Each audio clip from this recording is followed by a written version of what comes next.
Hello and welcome to this episode of Time with Hime. Superintendent Hime, how are you doing? I'm doing great. Ever changing every day. It is. We just had a podcast and we're back for another one because we did push out our online check-in form and we've had a lot of questions that has, come about. So I just wanted to bring you back in and answer those for our families. Yeah, it's very important that everyone checks in, signs up, and gives us an idea because we're staffing and we got to know how many we need to get a solid number of how many are going to be virtual and how many are going to be traditional.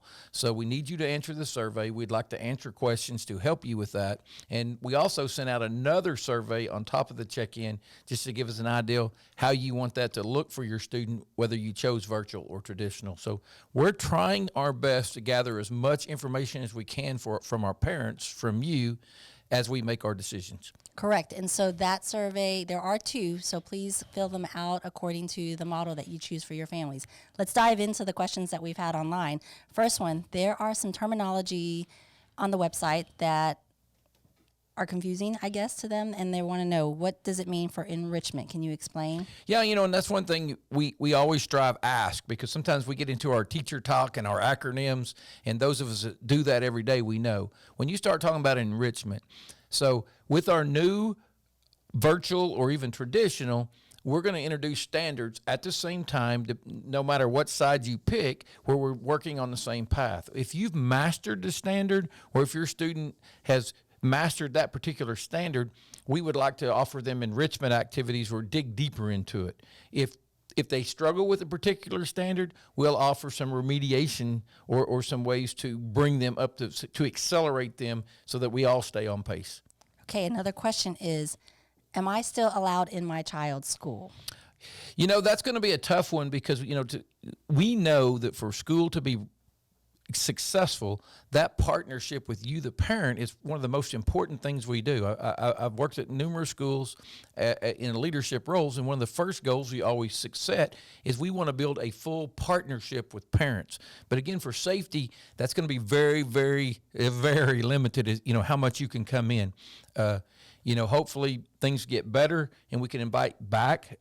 We are discussing as we speak. We have not rolled it out, but we'll roll it out that on the 21st, that first Friday, it's in that survey. We're having that discussion as doing that full day as an open house orientation day. So you as a parent can take your child so you'll get a scheduled time where we can practice social distancing so we don't overload the school. But you'll have that 30 minutes, 15 minutes where you can go walk through or go to your classroom if you're elementary, see your child's classroom and get a better feel for where they're at. Because we know, I was a parent, you're a parent, when we have discussions, we know parents are concerned and they want to see it. A pre-K parent is not going to just drop their kid off at school that first day and say, okay, go have fun. They want to go in there and see where their child's going, go through that routine with them a little bit. So we're going to try to facilitate that on August 21st and try to schedule every parent the opportunity to get up at every grade level and see their child's school. And I know we're working on a policy for masks, and so we had the question of how strict will masks be for the younger children? Well, the younger children, the strict, or it's going to be in halls, in group settings. We're going to require or recommend they wear masks. In classrooms, especially classrooms where social distancing is available, we understand they're going to have to take it off. But that's going to be the same for all of our children. We're really going to push that in teachers' classrooms, especially in smaller settings where there's some social distancing, that we allow them to take their mask off. Because, as an adult, I've got my mask here. I take it with me all the time. I wear it. But to say that I get to work at 6:30 this morning and I can wear that mask till 4 o'clock when I leave without taking it off, except for drinking and eating, that just doesn't happen. I mean, there's times when I go to my office by myself and the first thing I do is take it off. So we're going to really work on that. We're all going to get better at it. We talk about it. One thing we got to get better at is trying to talk with the mask on, because that is, if we're not social distancing, that's when we're the most dangerous, when we're talking. So, we're going to work at it, but we're going to try to adapt to student needs, and because, again, we're going to try to make it the best situation we can for all of our students. How, if at all, does blended differ from the virtual option? Well, we've had these discussions, and early on, and again, it's that changing world. It changes every day. We put more terms out there in school. What we've offered now is virtual and traditional, but they're both very flexible. So blended could be a little bit of both, but Blended is more for your secondary students with extracurricular or concurrent or career tech.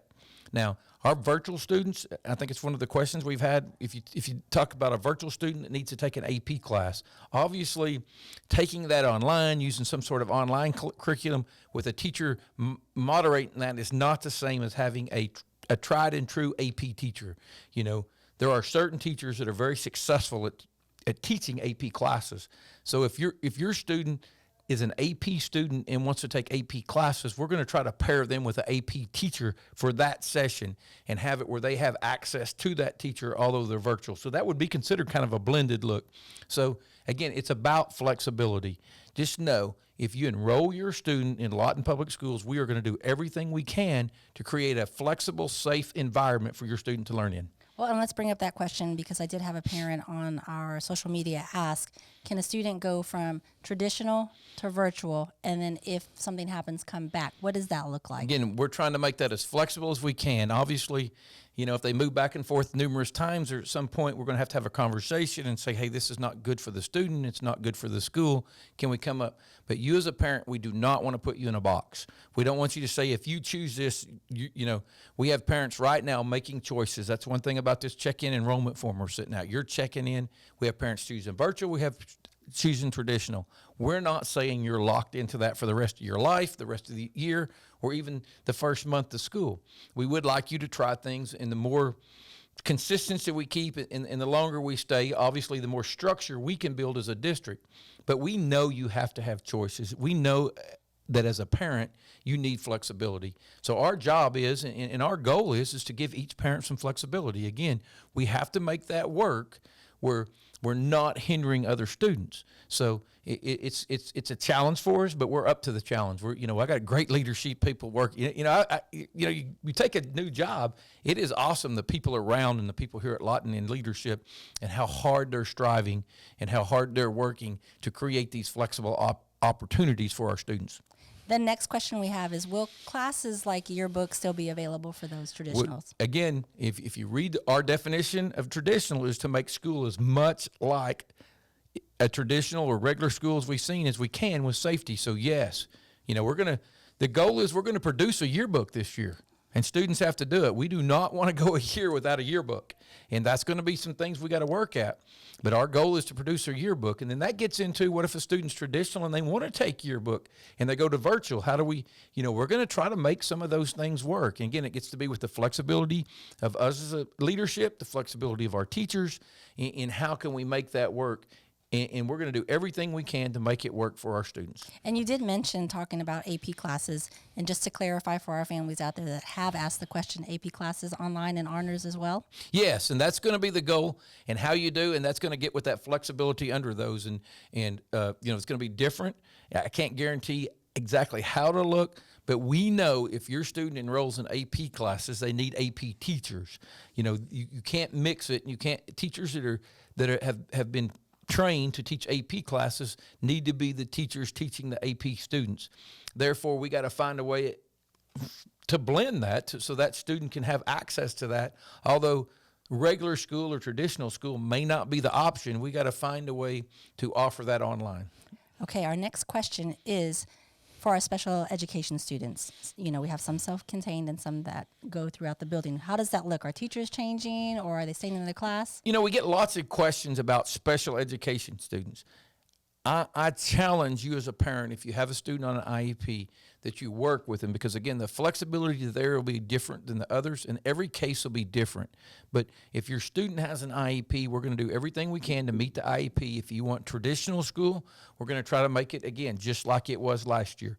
If you choose to go virtual, we're going to do everything we can to offer you those services that your IEP gives you. So as special ed parents, if you need to make sure you're in contact with our special education department, because again, they are working super hard to create a flexible learning environment safe for your students.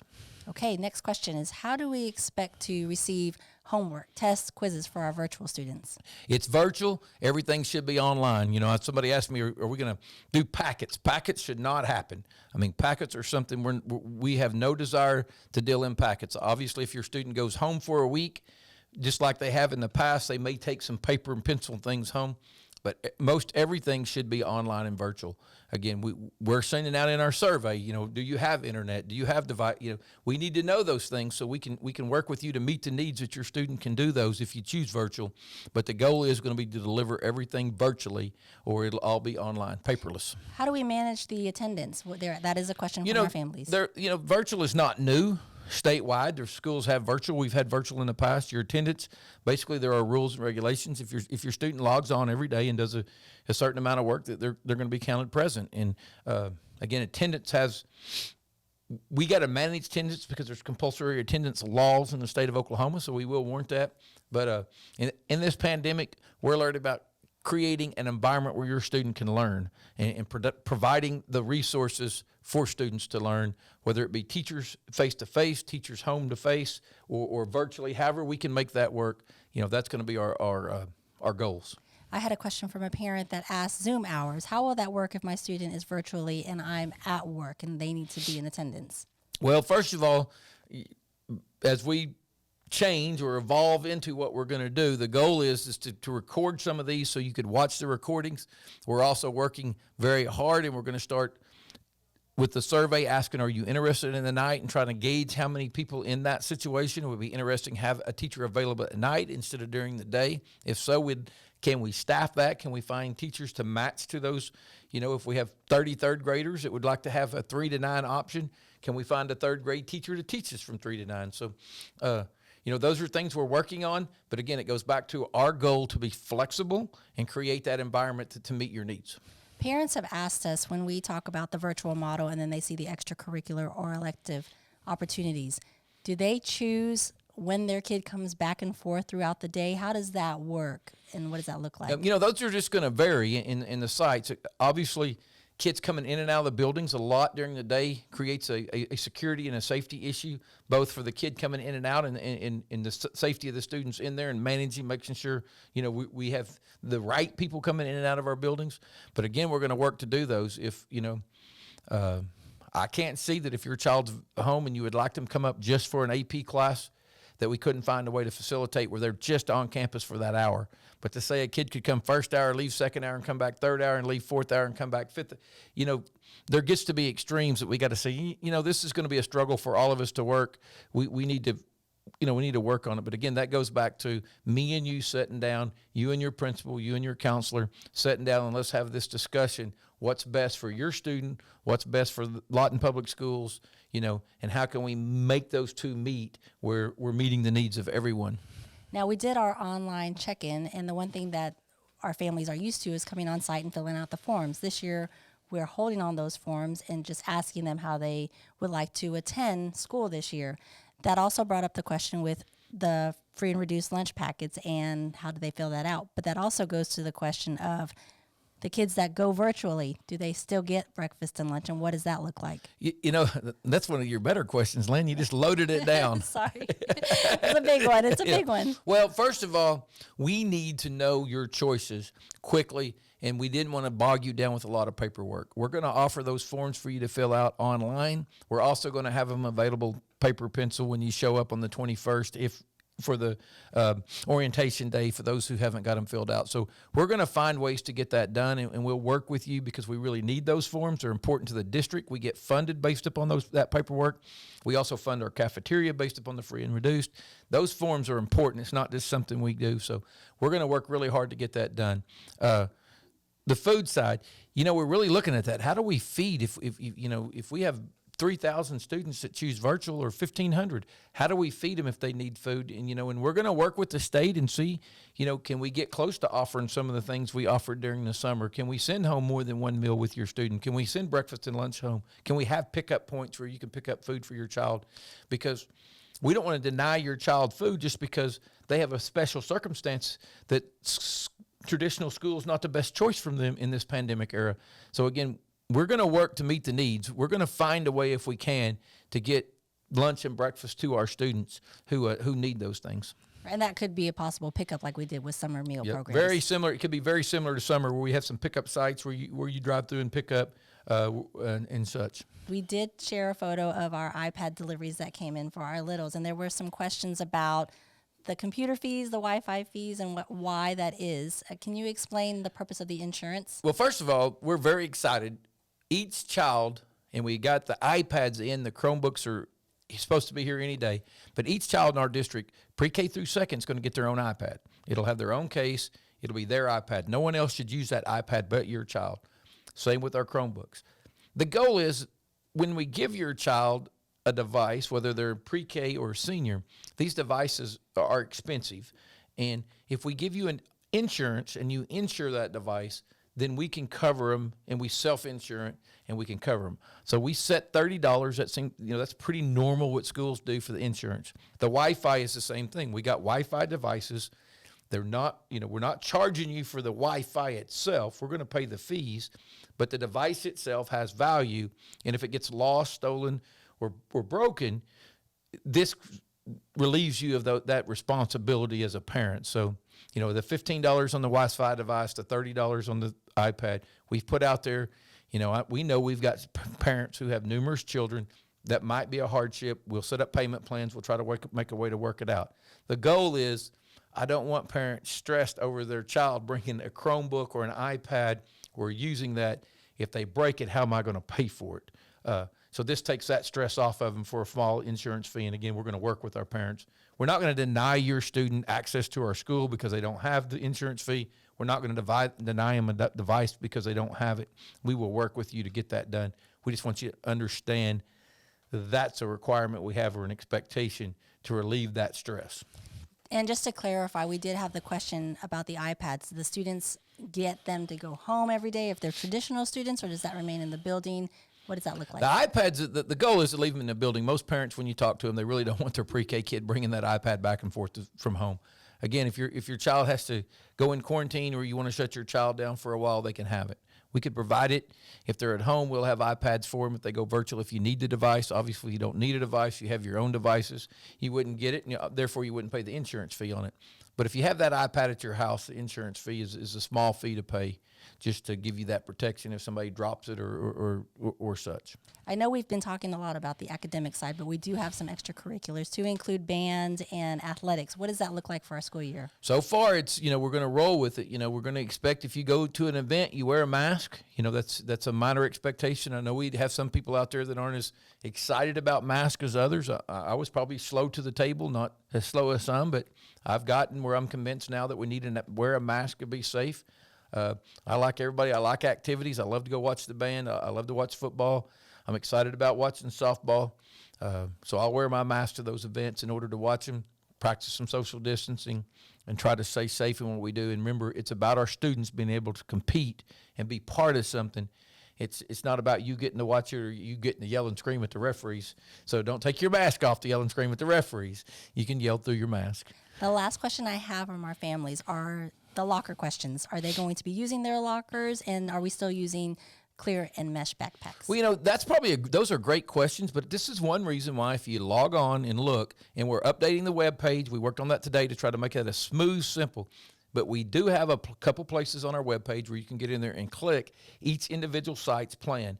And, so you make sure exactly what they're doing at Tomlinson Middle School or Eisenhower Middle School or MacArthur Middle School, because each site has different situations and how their flow is going to be different. So I challenge you to get on there and look and see what your student's doing at your site, obviously before you make your choices, because that's one of the reasons we want to have open house, because we know these are hard choices for parents, whether virtual, traditional.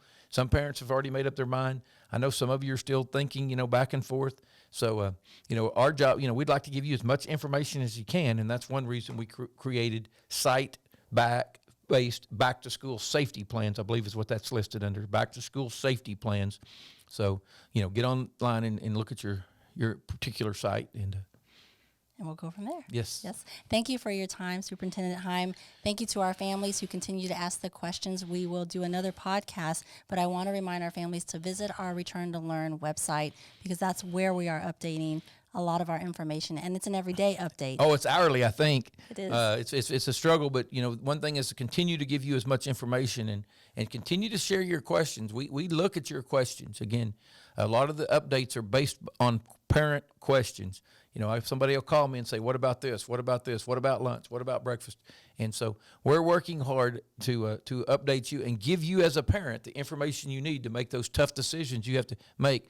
Because although we know our decisions are tough on how school is going to look, we also know you as a parent, it's a tough decision you're going to make for your child based upon your personal needs and how you're going to look at school.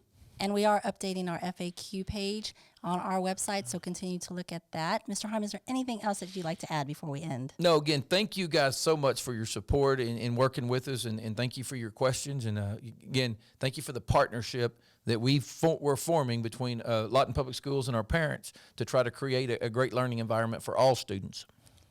Thank you for your time. Thank you, families, for your input and your questions that we have for our podcast. Until next time, we will see you guys later.